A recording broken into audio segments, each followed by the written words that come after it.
మనలో చాలామంది ఏదైనా పని చేస్తున్నప్పుడు ఇతరులు ఏమనుకుంటారు, నేను ఎలా చేస్తున్నాను అని పదే పదే మన గురించి మనం ఆలోచిస్తుంటాం.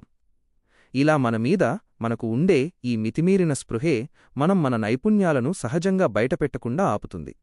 బ్రూస్లీ అనే ఒక గొప్ప తత్వవేత్త ఈ అహం గురించి ఏం చెప్పాడంటే, ఈ అహం అనేది బయటనుంచి వచ్చే విషయాలను స్వీకరించకుండా అడ్డుకునే ఒక కఠినమైన గోడలాంటిది.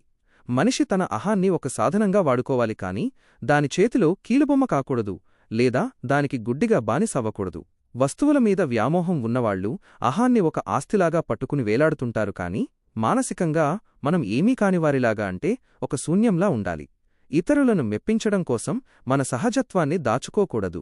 తాను అత్యుత్తమమైన వాణిని అని గొప్పలు చెప్పుకునే కంటే ఎవరూ ఎప్పటికీ శాశ్వతంగా నంబర్ 1 కాలేరు అన్న వాస్తవం తెలుసుకుని నంబర్ 2గా మాత్రం ఉండకూడదు అనే నమ్మకంతో జీవించాలి. మన గురించి మనం ఎక్కువగా ఆలోచించినప్పుడు మన చుట్టూ ఒక సరిహద్దు గీసుకుంటాం. ఆ సరిహద్దు లోపల ప్రేమ, సహకారం ఉంటాయి, కాని దాని బయట భయం, అనుమానం, అపరిచిత భావం ఉంటాయి. నిజానికి మనపై మనకున్న ఈ మితిమీరిన స్పృహ మన గతాన్ని, పాత అలవాట్లను వదలనివ్వకుండా చేసి మన చర్యలకు అడ్డంకిగా మారుతుంది. అందుకే మనం మన గురించి ఎలాంటి ప్రత్యేకమైన అభిప్రాయాన్ని ఏర్పరచుకోకుండా నీరులాగా ప్రవహించాలి, అద్దంలాగా ప్రశాంతంగా ఉండాలి, ఒక ప్రతిధ్వనిలాగా స్పందించాలి.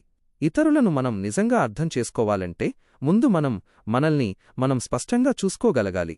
మనకంటే పైస్థాయివారితో అణకువగా ఉండటం, మన బాధ్యత సమానులతో మర్యాదగా ఉండటం, కిందివారితో హుందాగా ఉండటం అనేది అందరికీ క్షేమకరం. మరి ఈ అహాన్ని వదిలేసి మన నిజ జీవితంలో ఎలా జీవించాలి అంటే ఒక చెక్క బొమ్మలాగా మారిపోవాలి అంటాడు. ఒక చెక్క బొమ్మకు అహం ఉండదు, ఆలోచన ఉండదు, అది దేన్నీ పట్టుకుని వేలాడదు. అది కేవలం తాను తీసుకున్న శిక్షణకు అనుగుణంగా పనిచేసుకుంటూ వెళుతుంది. అలాగే మనం కూడా నేనీ పని చేస్తున్నాను అనే అహాన్ని వదిలేసి నా ద్వారా ఈ పని జరుగుతుంది అని అంతర్గతంగా గుర్తించాలి. ఆ క్షణంలో ఏదో ప్రత్యేకమైనది జరిగిపోతుంది అనుకోకుండా మనపై మనకున్న దృష్టిని పూర్తిగా పక్కనపెట్టి మన పని మనం చాలా సహజంగా చేసుకుంటూ వెళ్ళాలి. తన గురించి తాను ఎప్పుడూ స్పృహ కలిగి ఉండేవాడు. ఎదుటివారికి ఏమీ కనిపించని ఒక అడ్డుగోడలా మిగిలిపోతాడు.